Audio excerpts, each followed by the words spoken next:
பிரானே, குருநாதர் பெரியவர் என்றால் கடவுள் கூட அவருக்கு அடுத்தே என்றால் குருநாதர்களுக்கு அல்லவா கோவில்கள் கட்டப்பட்டிருக்க வேண்டும். ஆனால் அப்படி தெரியவில்லையே என்றார். நல்ல கேள்வியை தான் கேட்டுள்ளிருக்கிறாரே. குருநாதர்களுக்கும் கோவில்கள் உண்டு.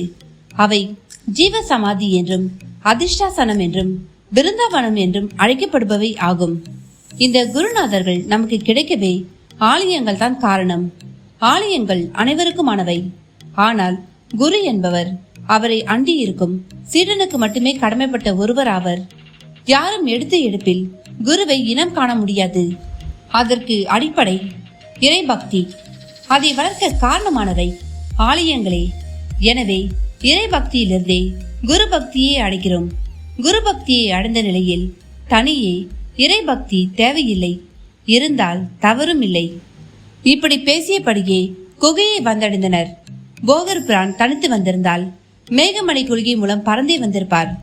சீடர்களுடனும் கிழார்களுடனும் வந்ததால் நடந்தே வந்தார். என்ன நண்பர்களை, முழு கதையும் கேட்கணுமா?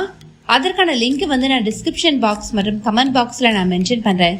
இந்த கதை போகர் எப்படி பழனி மலையில முருகர் சிலையை உருவாக்குனாரு என்பதை பத்தி இருக்கும். இந்த கதை ரொம்பவே பெரிய கதையா இருக்கு. மொத்தம் 19 அத்தியாயம் இருக்கு.